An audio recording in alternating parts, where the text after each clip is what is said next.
The lake was slowly awakening, without violence, quietly, as though it were emerging from a sleep older than the memory of the oldest people. Mist lay low over the water, heavy and pale. It drifted between the stones, wrapping itself around the rocks and old, damp piers. Far away, on the opposite shore, the dark hills of Westmeath loomed faintly, and the sky above them carried the colour of faded silver. Autumn had come early that year. Birch leaves trembled in the cold wind before falling one by one onto the wet earth. An old fisherman from Knockbody would sometimes say that at moments like these the lake begins to whisper. Not everyone can hear that whisper, but in the old days people believed that water remembers everything. It remembers voices, it remembers grief, it remembers the names of those who lost more than they were able to bear. And perhaps that is why the legend of King Lir's children never truly left this place. Even now, after hundreds of years, swans still appeared upon Lough Derravaragh, white and silent. They glided across the dark surface of the lake without the slightest sound, while the wind drifting from the water carried melancholy and memories of a sorrow so ancient that it had become part of the landscape itself. Long ago, before stone churches stood beside Ireland's lakes, and before roads cut through the hills of Westmeath, people sat beside their fires and told stories in whispers. The way one speaks of things too sorrowful to be spoken aloud. Lir was one of the rulers of ancient Ireland, a powerful king and sorcerer. It was said that he loved his children more than his own kingdom. Fionnuala, Fiachra, and Con.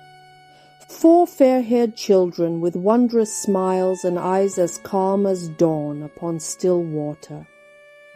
Lir and his beautiful wife Eve, descended from the Tuatha De Danann, lived happily, yet every happiness must one day come to an end.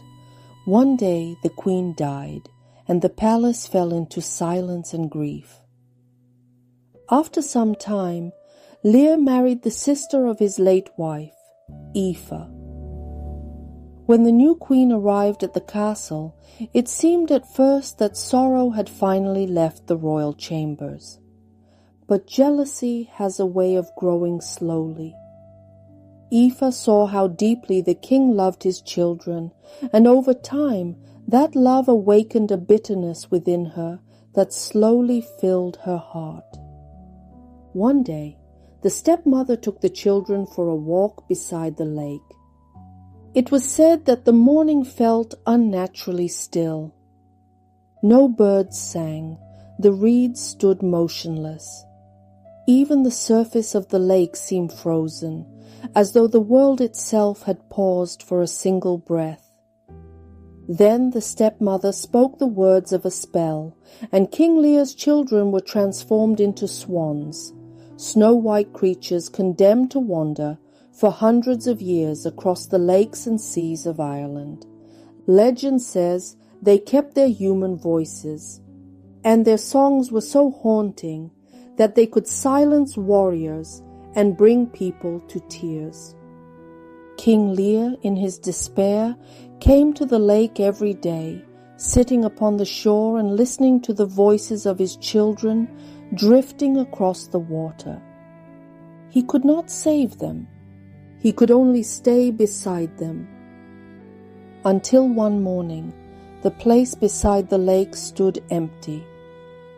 The king had died. Only the swans still moved through the drifting mist, white, silent, carried by the wind through the centuries that followed. 300 years upon the dark waters of Lake Derravaragh. 300 years amid the cold and storms of the Sea of Moyle, the narrow strait between Ireland and Scotland.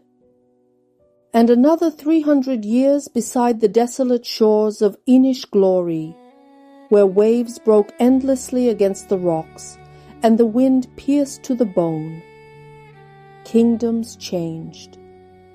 Ancient songs fell silent. Moss crept across the stones of forgotten castles and forts. Yet the song of Lir's children endured longer than human memory itself. And when, after 900 years of enchantment, they finally returned, their former lives were no longer waiting for them. Time had taken everything. All that remained were fragile, aged bodies, and memories of a world that had long since become legend, stories whispered beside the fire. To this day, on autumn evenings, mist drifts across Lough Derravaragh so thickly that it seems to be hiding something from the world. The people of Knockbody have lived beside the old legend for generations. No one asks how much truth there is in it. Some stories are not meant to be understood literally. Sometimes one can still hear the beating of wings above the water, or the song of swans drifting across the dark lake. And then, even those who do not believe in old legends fall silent for a moment. The autumn cold had settled over Lough Derravaragh far too early that year. Above the lake, the air carried the scent of wet earth, peat and rain, drifting down from the hills of Westmeath. Mist descended towards the water long before dusk and lingered among the reeds, as though the lake itself were breathing beneath a pale blanket. Late one afternoon, a dark car turned onto the narrow road leading towards the water. It passed a low stone wall and several birch trees soaked with rain before stopping in front of the house, standing at the very edge of the lake. The house looked exactly as Connor remembered it. Pale wooden walls, a small porch overlooking the water, pots of heather arranged beside the steps. Warm light glowed in the windows. Connor remained seated for a moment, gazing at the surface of the lake, slowly disappear beneath the mist, drifting low across the water. Memories flooded his mind. He had been 20 years old when he first left this place to see the world, carrying little more than a backpack, and the conviction that life truly began somewhere beyond Ireland. Back then, everything had seemed simple. The world had seemed larger than the fear of leaving. He had wanted more than the ties of a place where a man knows every bend in the road, every scent of rain, and every evening light reflected upon the lake.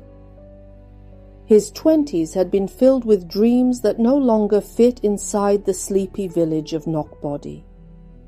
He chose Perth, later Sydney, Australia. Even he himself had never fully understood why that was the place he chose. Perhaps because those cities moved to a rhythm entirely different from everything he had known before.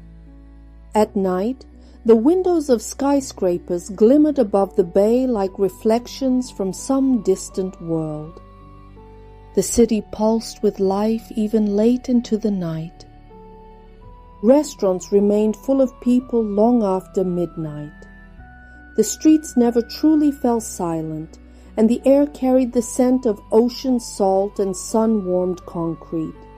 Connor stepped slowly into that life, at first with curiosity, later simply from habit, until one day he realized that Ireland had become very far away.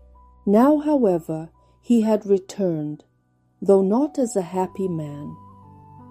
He returned like someone from whom fate had taken everything at once, leaving behind only an emptiness too heavy to carry alone. Returned not as a son coming home to visit his mother in the place where he had grown up. He came back as a man broken by life. Connor closed the car door and stood staring at the mist curling across the lake. He was not even certain whether he had truly wanted to come back. The air smelled of wet trees, cold water, and smoke rising from distant fireplaces. The scent of his youth. Years earlier, after finishing university, he had dreamed only of leaving. Now he was returning with no certainty of where else he could go. He was searching only for a place where pain might finally grow quieter. After a long moment, he picked up his suitcase and walked slowly towards the door. The steps leading to the veranda creaked softly beneath the weight of his footsteps. Rain trickled from the roof in thin streams. Somewhere among the reeds, the wind stirred the dry stalks, while the lake answered with the dull murmur of dark water striking the shore. Connor stood for a moment longer upon the wet wooden boards of the porch, his hand tightened around the handle of his suitcase. Warm light spilled from the kitchen window, soft, golden. It settled upon the raindrops and the damp wood like the memory of something long forgotten. Through the curtains he noticed movement, the silhouette of his mother crossing the kitchen. Suddenly he felt exhausted. Not the ordinary exhaustion of travel. It was something far heavier, as though during the past months he had carried his entire life upon his shoulders, and only now in this place had truly begun to feel its weight. The door opened almost soundlessly. His mother looked at Connor for a long, careful moment. Her face was calm, yet in her eyes lingered that kind of silence that belongs to people who have seen too much. She did not ask how the journey had been. She said nothing like, "Everything will be all right." She knew too well that words hold no meaning in the face of such loss. For a man returning to his childhood home with empty hands and a heart filled with grief for the loss of his entire world. For a moment, only the rain and the lake breathing somewhere behind the house could be heard between them. Then his mother reached out and gently touched Connor's cheek, as though she wished to make certain that it truly was her son standing before her. Inside, the house smelled exactly as it once had. The rooms carried the scent of peat, fresh tea, and dampness drifting in from the lake. Connor slowly placed his suitcase beside the staircase leading upstairs. He hung his wet coat over the back of a kitchen chair and for a moment stood motionless, as though listening to memories arriving with the rain. The kettle hummed softly upon the counter. As always, pots of fragrant herbs stood upon the windowsill, while beyond the glass the mist settled ever more thickly above the water, concealing the far shore of the lake. His mother moved quietly around the kitchen, pouring tea into thick ceramic mugs, as though afraid to disturb the silence that had entered her home together with her son. She asked no questions. Connor sat heavily at the table. His hands were cold. For a moment he stared at the steam rising from the tea, then turned his head towards the window. In the deepening dusk, where the wind combed through the reeds, pale silhouettes of swans drifted past. The steam rising above the mug dissolved into the kitchen light. Connor watched it without moving. For a brief moment an entirely different light appeared within his mind. He saw not the grey lake in the mist, but the heated streets of Sydney just after sunset. The city pulsed then with thousands of lights reflected in the wet asphalt after the warm summer rain. Alice used to laugh and say she would never fully grow accustomed to that city, to the heat in December, to Christmas carrying the scent of the ocean instead of snow. She always returned from the hospital exhausted, her hair carelessly tied above her neck, and yet she could still walk into the house with a smile capable of scattering silence in an instant. Brian and Dylan could hear her footsteps before she even opened the door. Then laughter and the sound of bare feet racing across the floor would fill the house. Connor closed his eyes with a heavy sigh. For a moment, he could almost hear those voices, so clearly, as though they still existed somewhere very close by. At first, there had only been the city, foreign, hot, forever moving faster than anything he had known before. Connor rented a small flat above one of Sydney's noisy streets, and for a long time lived as a man convinced he would never remain anywhere for long. A few books, a mattress, a desk beside the window, and a view of a city whose lights could never quite fall asleep, even at night. Until late in the evening, light spilled from the open doors of bars, while wet asphalt reflected colorful neon signs and the headlights of passing cars. At that time, he worked in a small psychotherapy practice near Darlinghurst. He listened to the fears of others, to collapsing marriages, loneliness hidden beneath perfectly tailored suits, and the exhaustion of people who woke every morning to lives they had long ago stopped wanting, just as he himself had in that moment. He met Alice by chance. Late one evening in a small 24-hour cafe near St. Vincent's Hospital, beside which he passed every day on his way home from work. Warm summer rain had been falling then, and she sat by the window in a navy blue nurse's uniform, holding a cup of coffee long gone cold, her face weary after a long shift. She smiled at him when he asked whether the seat beside her was free. Just like that, without effort, as though they had known one another for years. A faint, painful smile appeared upon Connor's face before he once again allowed himself to sink into the nostalgia of memory.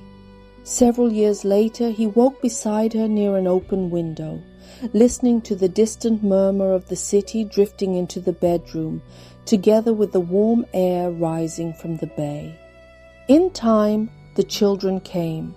First Dylan, and 2 years later Brian. Connor still remembered the weight of their tiny bodies when, as infants, they fell asleep against his shoulder.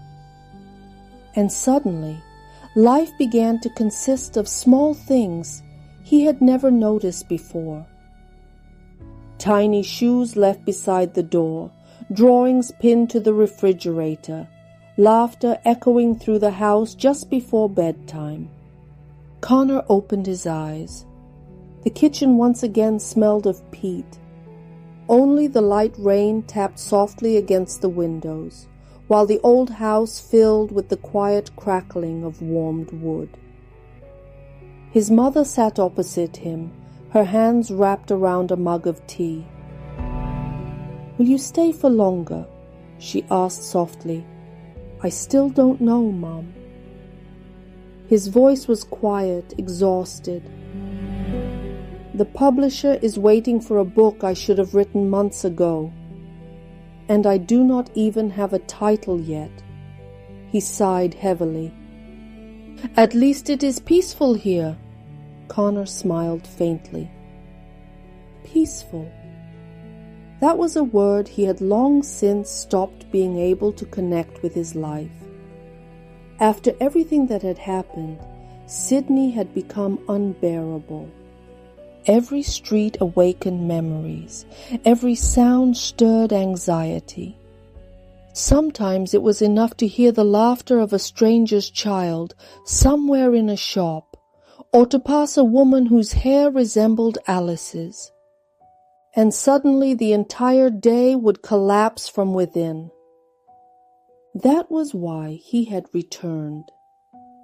To the silence, to the lake, to the place where the world seemed to move more slowly than pain itself. The following morning he was awakened by the cold drifting through the half-open window. The rain had stopped. Above Lough Derravaragh floated mist brightened by the morning light. The water was almost motionless, while the autumn trees reflected upon it in blurred shades of gold, rust, and faded crimson. Connor left the house before breakfast. Wet leaves bent softly beneath his boots. The air carried with it an indescribable scent of peace and melancholy. Connor walked slowly, his hands buried deep within the pockets of his jacket, listening to quiet music flowing through his headphones. Mist still hovered low above the water. In places it was so thick that it seemed the lake disappeared endlessly within it. Somewhere in the distance a single bird called out. The long, lonely sound dissolved across the water, and after a moment, silence returned once more. Connor stopped for a moment. He had long forgotten how silent this place could be, entirely different from Sydney. Here, silence was not empty. It was deep, soothing to the senses, as though the earth, the water, and the wind had for centuries spoken their own language, one that a person learns only when left completely alone. Only when he walked closer to the shore did he notice the swans. Several white figures glided slowly across the lake, cutting through the mist. Silent, peaceful, as though they belonged more to the old legend his grandmother Emma used to tell him before sleep than to the real world itself.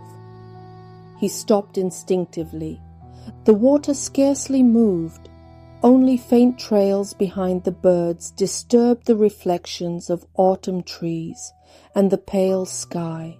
Mist moved slowly across the lake, at times revealing the water, only to swallow it once more into its milky whiteness. Connor stood motionless by the shore. The cold pierced beneath his jacket, yet he barely felt it. Only after a moment did he notice that among the mist there were not 4 swans gliding across the lake, but 3. The larger bird swam ahead. The other 2 remained close behind, cutting through the dark surface of the water with thin trails of trembling ripples. For a moment, the scene seemed almost unreal, like an image glimpsed through a dream. Above the reeds rose the drawn-out cry of one of the swans, low and rough. The sound cut through the morning silence and spread across the water with something painfully human, hidden within its tone. Connor felt his hands tighten instinctively inside the pockets of his jacket.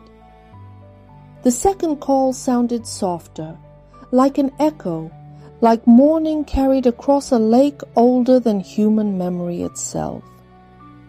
A pale veil spread once again over the water. For a brief moment the swans disappeared completely. Connor stared at the place where their pale figures had only moments before been visible.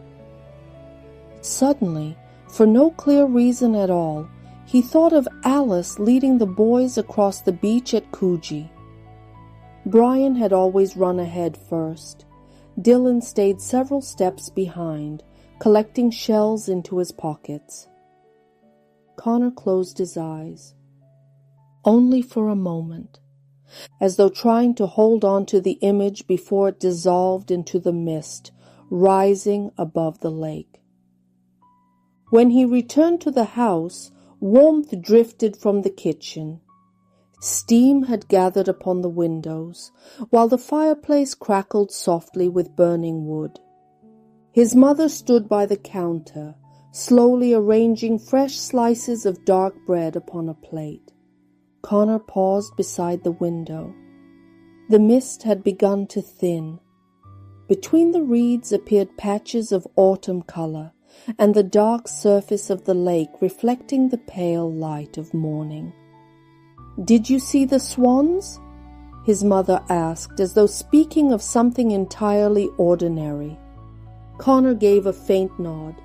"They always return closer to the shore in autumn," she added while slicing the bread. The knife struck rhythmically against the wooden board. Connor sat at the table and ran a hand across his tired face. The house was silent. Silent in a way that reached deep inside a person and made them hear their own thoughts far too clearly. His mother placed a plate of breakfast and a mug of hot tea before him. "How long will you stay?" she asked quietly. "I still don't know."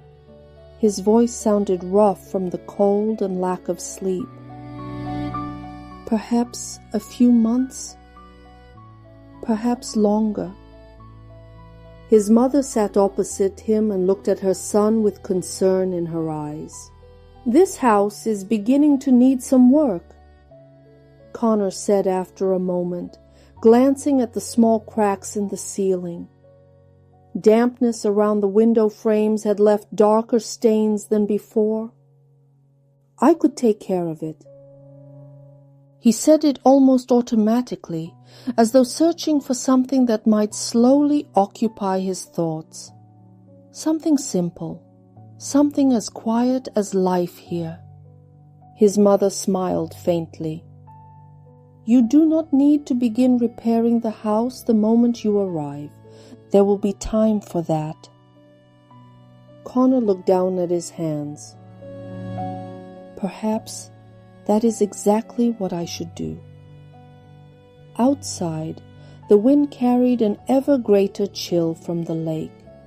For a while they both remained silent, listening to the murmur of the water and the distant calls of swans carried upon the wind. The phone vibrated upon the table late that afternoon, while Connor sat alone on the porch. Rain had returned to the lake before midday. Fine droplets struck steadily against the roof of the house and the wet wooden boards of the veranda. Daniel Byrne's name appeared upon the screen. Connor stared at the phone for a moment without moving. At last, he answered. "Finally. I was beginning to think you'd thrown your phone into the ocean." Daniel's voice was low and slightly hoarse. Connor still remembered him from their first meetings in crowded cafes in Sydney, back when they had both been younger and everything had seemed far simpler. "I'm in Ireland," Connor replied quietly. A brief silence followed on the other end. "You're with your mother?" "Yes." Daniel sighed softly. "And how are you holding up?" Connor looked out towards the lake. A pale haze had begun once more to descend upon the water. "I honestly don't know anymore." For a moment only the hiss of the connection and the rain striking the roof could be heard. "Connor, people are asking about the book." Of course they were. For months the publishing house had postponed deadlines, cancelled meetings. While readers continued sending messages Connor had long since stopped opening. "I'm trying to write," he lied quietly. Daniel did not answer immediately.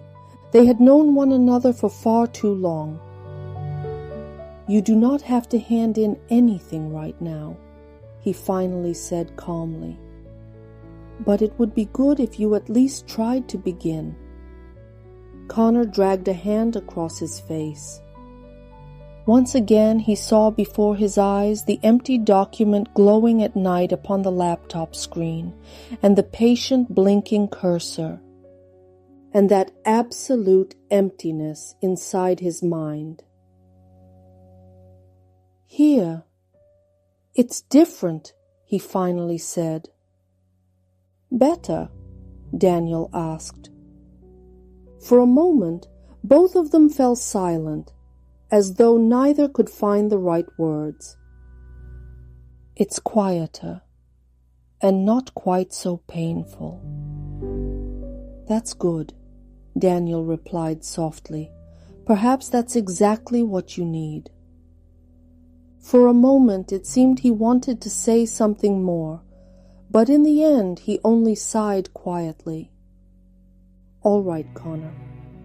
Put your thoughts back together, and at least try to return to writing, even very slowly." He ended the call shortly afterwards. The rain stopped for a while, and the lake took on the dark color of approaching evening. Connor remained seated motionless upon the porch for a long time afterwards. Then his gaze settled upon the reflection of his own face in the darkened phone screen. Tired eyes, a few silver strands near his temples, the face of a man older than he should have been at his age. Connor closed his eyes and leaned his head back against the chair. Evening carried sounds drifting from the lake, blending with the silence. The noises dissolved across the water, and with them a memory of that night slowly began returning to Connor's mind. Another telephone call, another voice on the other end of the line. He remembered that evening in strangely fragmented images. Warm air drifting through the open terrace doors. The scent of the ocean rising from the bay, while the city lights shimmered far across the water. The house was filled with summer warmth. Through the half-open windows came the laughter of people walking along the waterfront, and quiet music drifting from the restaurants by the marina. Sydney that night had seemed more alive than usual, lighter, brighter. Connor sat at the table in the living room, his laptop open among scattered notes and unfinished coffee. From time to time he lifted his eyes from the screen and looked towards the bay glittering in the darkness. Alice was late coming home. He remembered the message she had sent him then, short, ordinary. "Picking up the boys from training. We'll be home in 15 minutes. Connor closed his eyes more tightly. After tragedy, a person often remembers moments exactly like these. Not the important ones, the ordinary ones. A few simple words, someone's laughter drifting from another room, light reflecting upon the waters of the bay. Things that only moments earlier had seemed as permanent as breathing itself. The phone rang shortly after midnight. Connor reached for it automatically without lifting his eyes from the laptop. The name of the doctor from the hospital where Alice worked appeared upon the screen. And in that moment, a terrible feeling swept through him, as though something icy and heavy had tightened beneath his ribs. At the same moment, through the enormous windows of the living room, he saw the lights of a car. Blue flashes cut through the darkness of the bay. They appeared almost silently.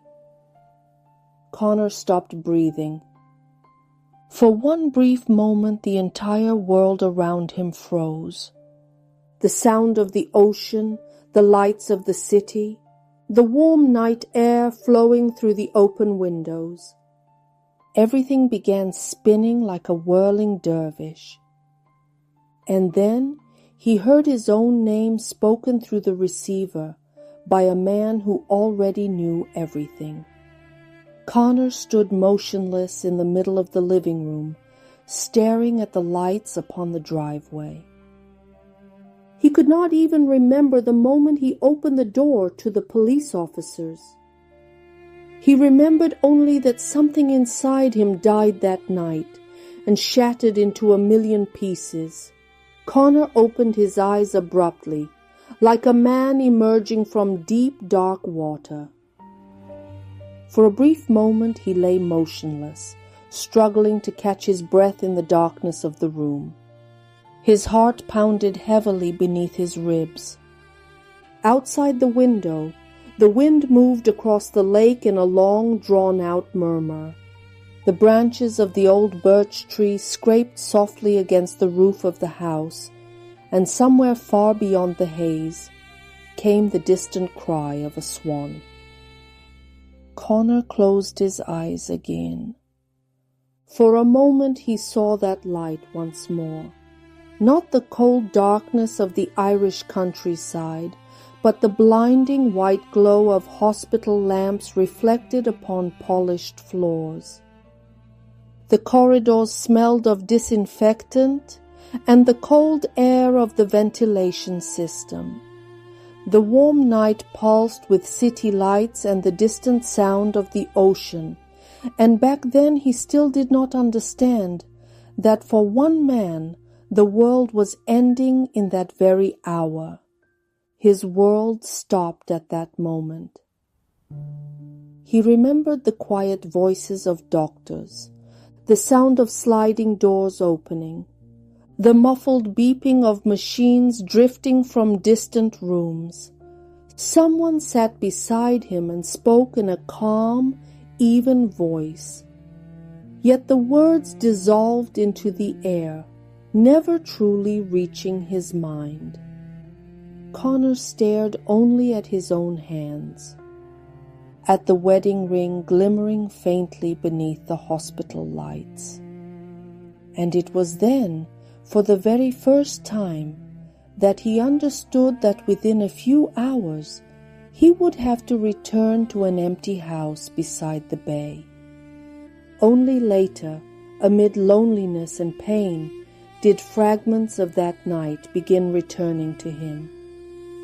Scattered images, a rain-soaked road stretching alongside the bay, shattered glass scattered in tiny fragments across the asphalt, the crushed frame of Alice's car glistening beneath the police lights. And that silence, unnaturally heavy, slipping slowly into his mind. An unnatural silence in the middle of Sydney's lights. Connor remembered someone mentioning a young woman returning from a nightclub. An accident. The police officer's words about alcohol, drugs, and excessive speed reached him as though through fog. But what he remembered most from that night was emptiness. The terrifying awareness that in moments like these, a person discovers they can no longer return to ordinary life. Morning arrived slowly, perhaps too slowly. A pale layer spread once again across Lough Derravaragh, through which the lake looked more like a dream than a real place. Connor stood by the kitchen window holding a mug of bitter coffee in his hands. The house was still asleep. Only somewhere within the pipe's water whispered softly, while the old clock measured time with steady ticking. The night had left its shadow upon Connor's face, the familiar exhaustion of another sleepless night. For a while he stared at the motionless water of the lake, as though trying to convince himself that it truly existed. that it would not disappear as suddenly as his former life had. At last, he set the mug aside, put on his jacket, and stepped outside. The air was damp and cold. It carried the scent of autumn leaves gathered along the shore. Connor walked slowly along the path leading towards the water. More and more often, he found himself doing it without thinking, as though the lake itself had begun drawing him towards it in a way he did not yet understand. Only when he reached the shore did he notice the swans. 3 white figures glided silently across the almost motionless surface of the lake. Connor stopped among the wet reeds. The wind carried coldness from the water and that particular scent of an autumn lake, damp, heavy, ancient. For a moment he watched the birds without moving. And then, unexpectedly, the legend he had once heard beside the fireplace in Grandmother Emma's house returned to him. King Lir sitting alone beside the water, listening to the voices of his children carried through the morning haze, powerless against the curse that had taken everything from him. Connor slowly closed his eyes. Only a few months earlier, such stories had seemed nothing more than old tales for children. Yet now, standing beside the dark waters of Lough Derravaragh, he understood something he had never been able to comprehend before. Some losses never truly end. A person merely learns to carry them within themselves until they become part of their own silence.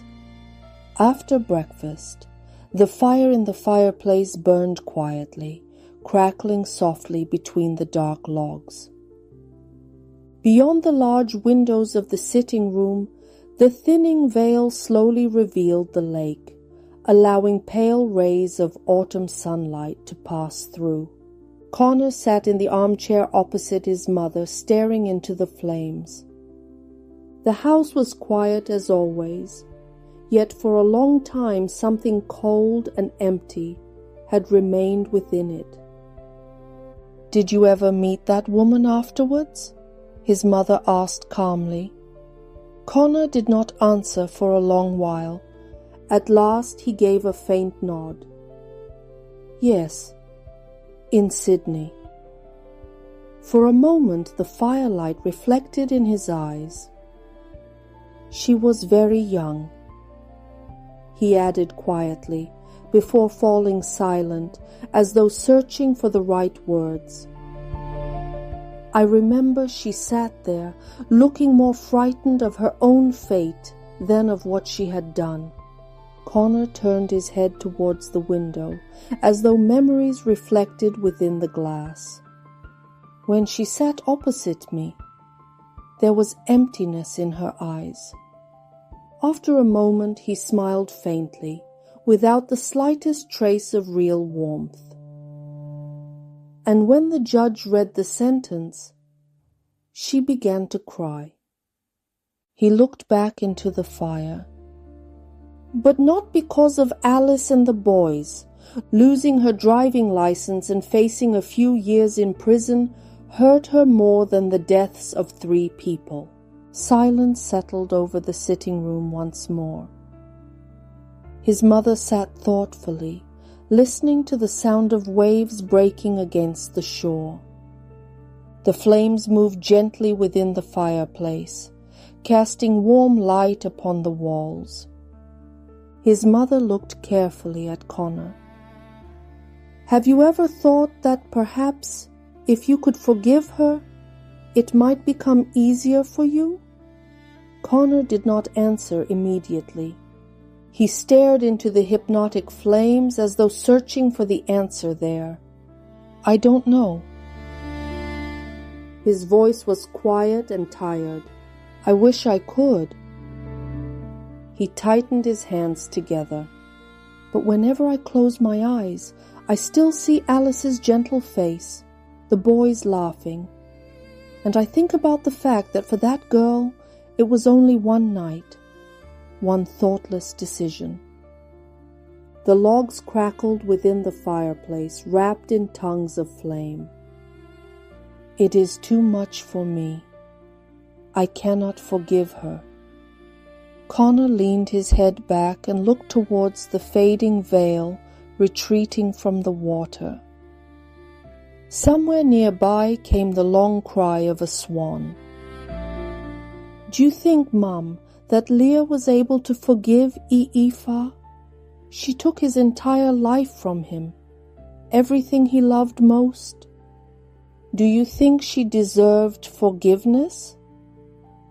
His mother looked into the fire.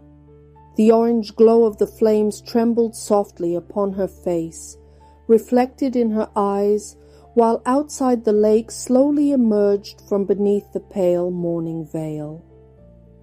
Perhaps he forgave her, she finally said quietly. But that does not mean it stopped hurting. Connor lowered his gaze. Wood cracked softly in the fireplace.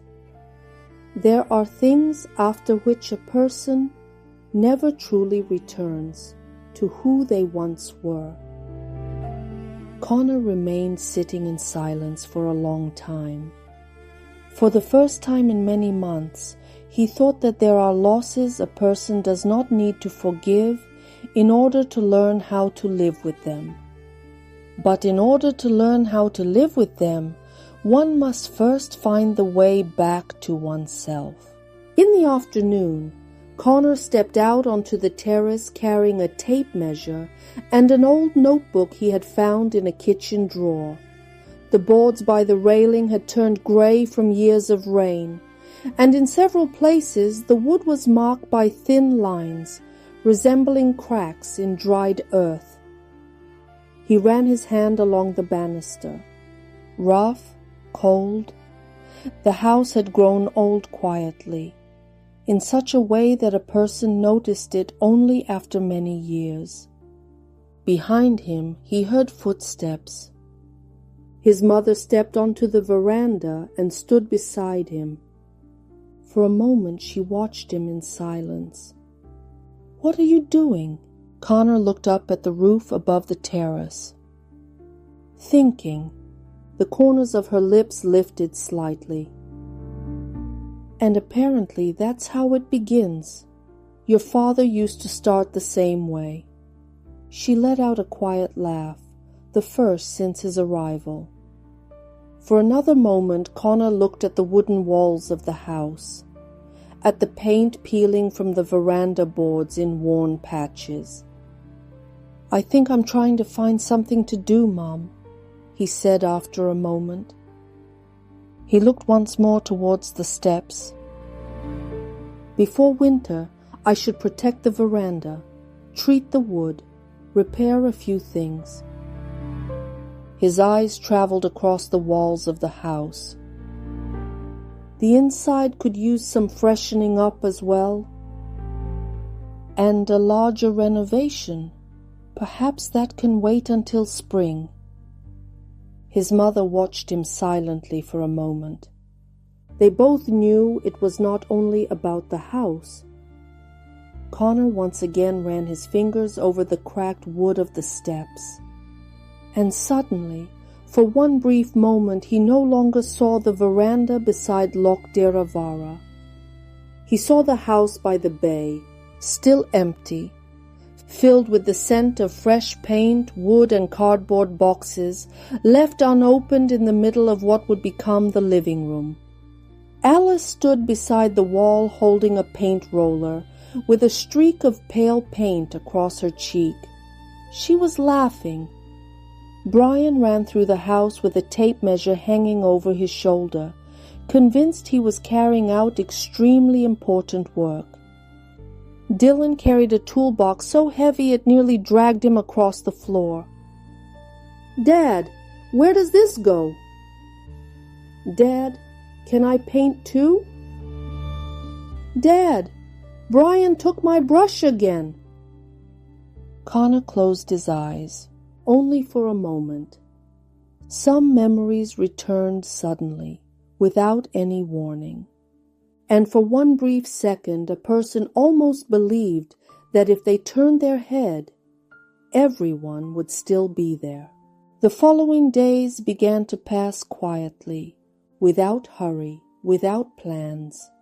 In the mornings, Connor would walk down to the veranda with a cup of coffee, and later disappear somewhere around the house. He treated the steps against dampness, cleaned the railings. He ordered tins of paint and rollers online.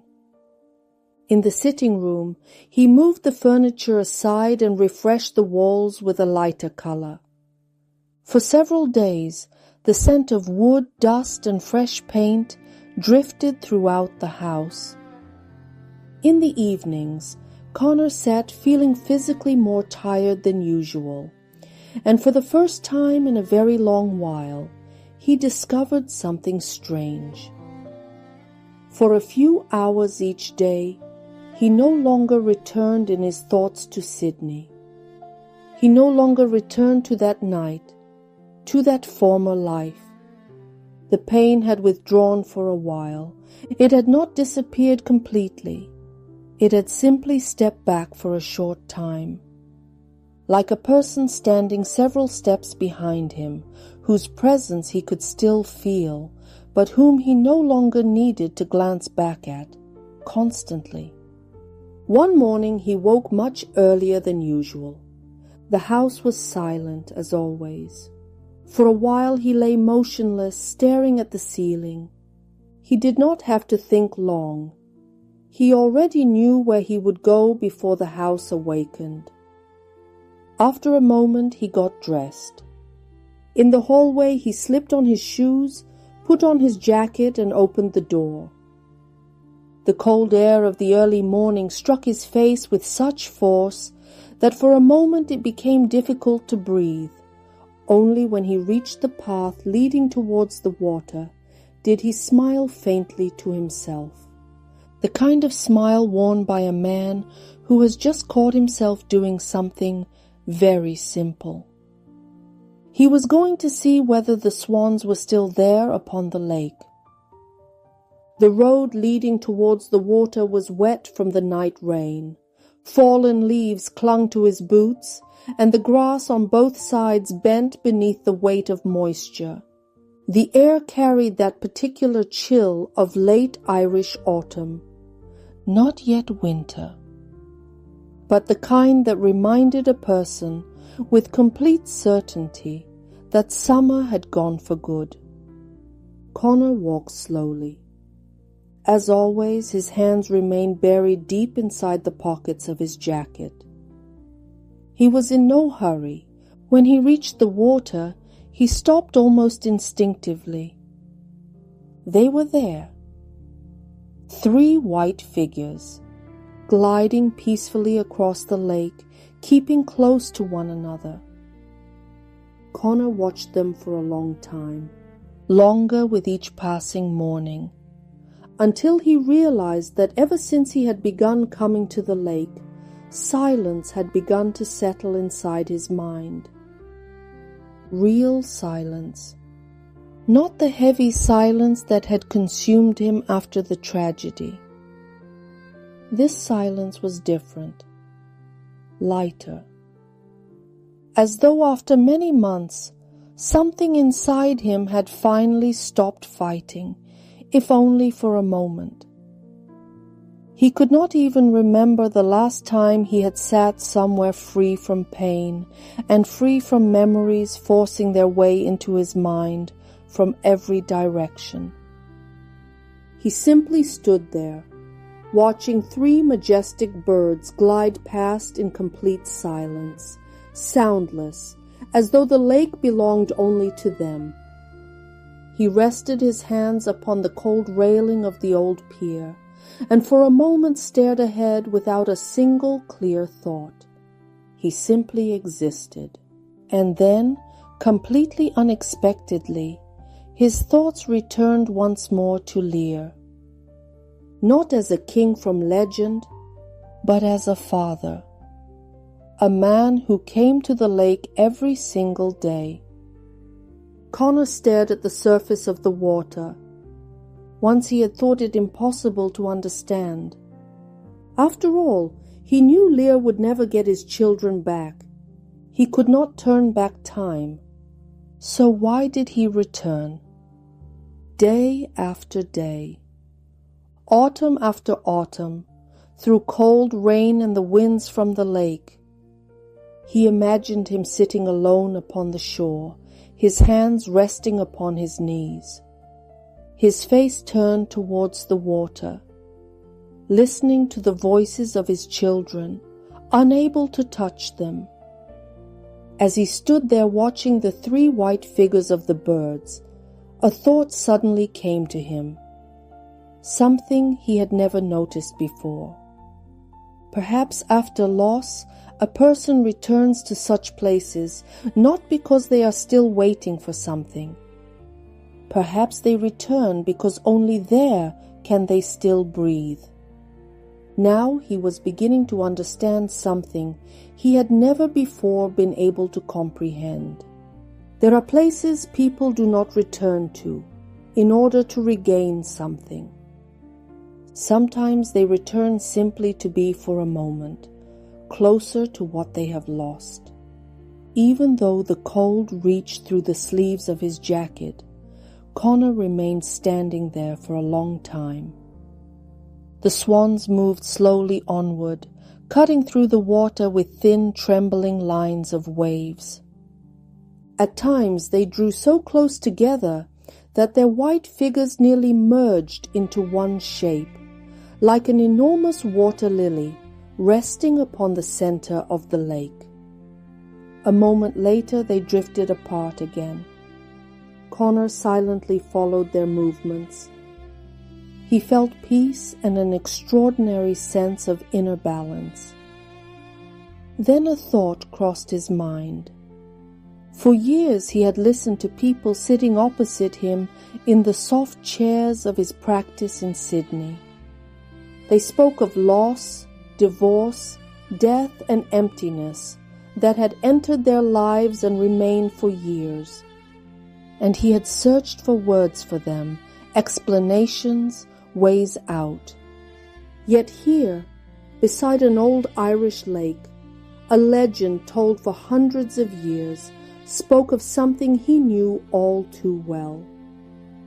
Not about magic, nor curses, only about a man sitting alone beside the water, with emptiness in his soul and a broken heart. Here, for the first time in a long while, he felt something he had believed he had lost. He was not thinking about pain or loneliness, only about something much quieter. As though somewhere very deep inside him, the first thought had begun to stir, a thought still searching for its own words. Slowly, thoughtfully, he removed his hands from his pockets and rested them upon the cold wood of the pier. He continued looking at the water and the birds gliding across the lake with their calm, dreamlike movements. The thought that had reached him moments earlier was beginning to take shape.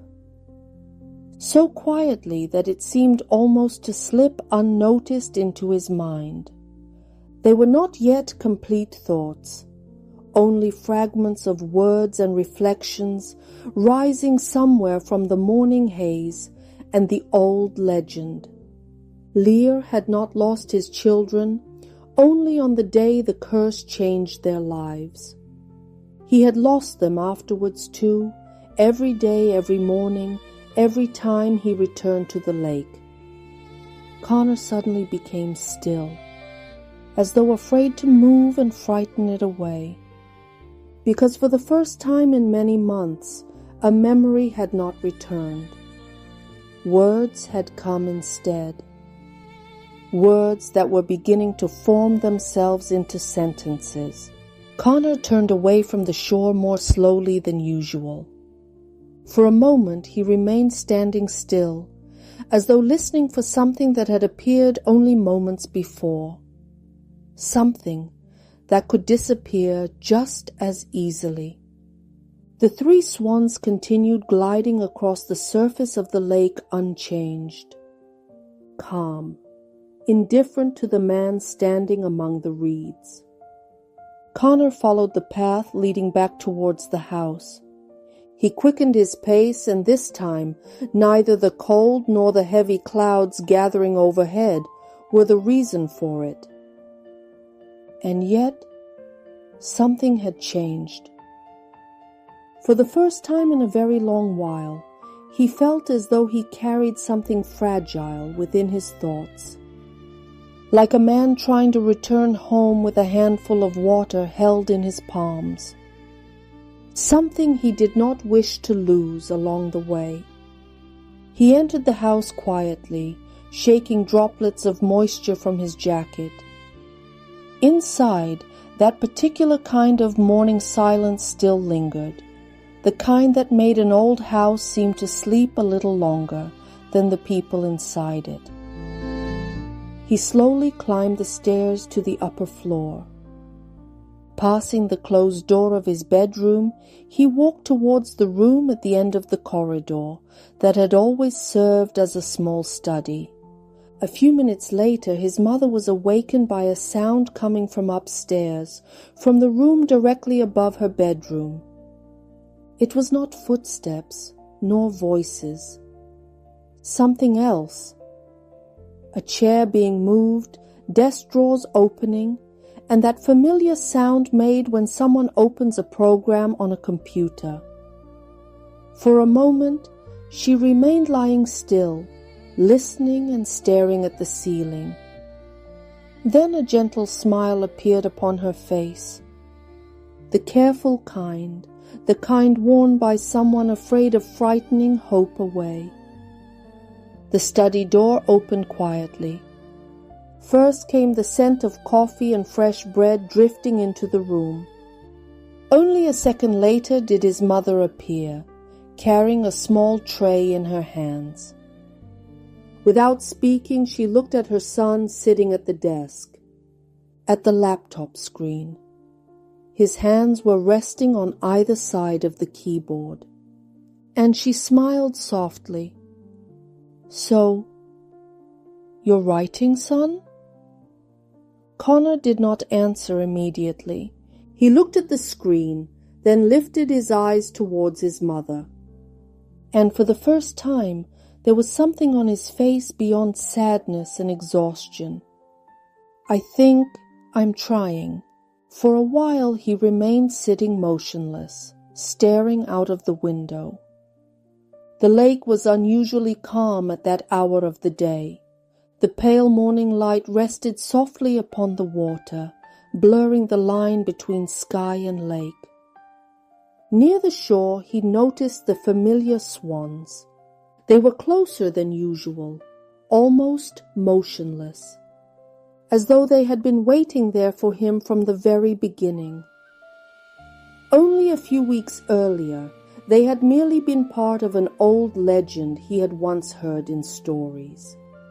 An old tale about a king, a curse, and endless sorrow. Now he saw something more in it. Proof that long before him, someone else had once sat beside a lake and tried to survive another day after losing his own world. Connor looked at the blinking cursor, then at the lake, as though checking whether the three swans were still there. After a moment, he placed his hands upon the keyboard. For months, the empty document upon the screen had felt like a wall against which every thought had shattered. Every memory, every attempt. Now it was different. The blinking cursor waited patiently in the middle of the screen. Connor ran a hand across his face. Slowly. Like someone trying to put something fragile and delicate back into place. For a moment, there was absolute silence. Only somewhere below the old floorboards creaked.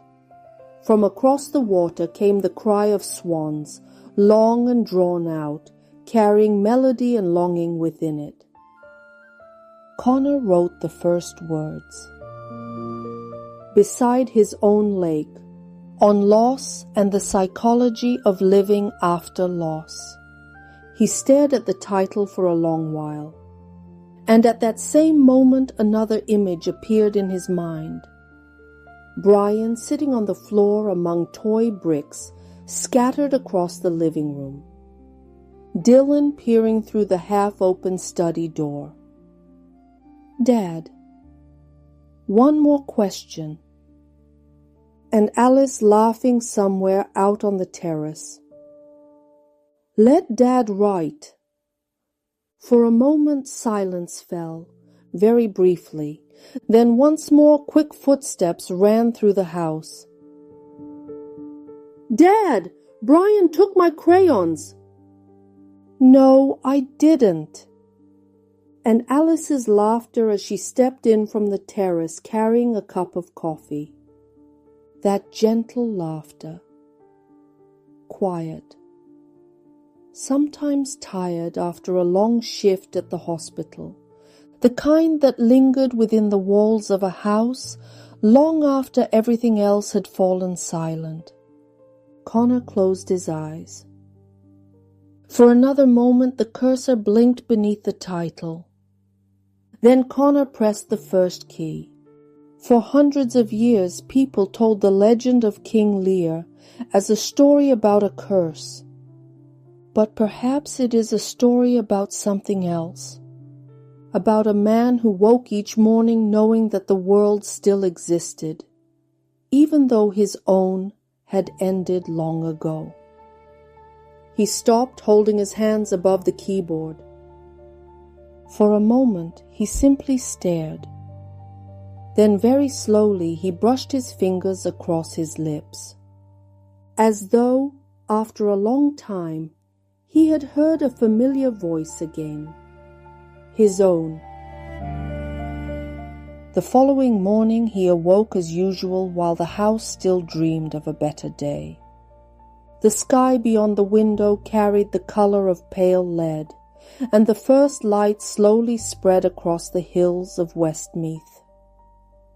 Connor draped his jacket over his shoulders and quietly stepped outside. The path leading towards the lake had become familiar more quickly than he cared to admit. Dead leaves bent beneath his footsteps, while the cold air carried the scent of earth, soaked wood, and approaching winter. When he reached the shore, he stopped. The lake stretched before him, calm and silent, as though resting motionless within its own stillness. As always, close beside the reeds, he noticed the three familiar figures. Their snow-white feathers stood out against the brown reeds along the shoreline. And as always, in that place he thought of the house by the bay, of morning light streaming through wide windows, of fair-haired Alice standing barefoot in the kitchen, of Brian and Dylan, forever cheerful and laughing for every possible reason. He had always thought that if he returned to those memories long enough, one day they would stop hurting. Now he finally knew that it did not work that way. Some things a person carries forever. Love, loss, longing. They never disappear. They only change places. And I knew that I would stay. Connor looked out across the lake. A few weeks earlier it had only been a place from childhood and early youth. Then it became an escape. And now a thought came to him that did not frighten him with its weight. He would not return to Australia. Not now. Perhaps not for many months. Perhaps never again. He looked once more at the water, at the white birds crossing the dark waves, and now he finally knew that since the day his world shattered into a million pieces, he no longer stood among ruins. he stood exactly where he was meant to be, by his own lake.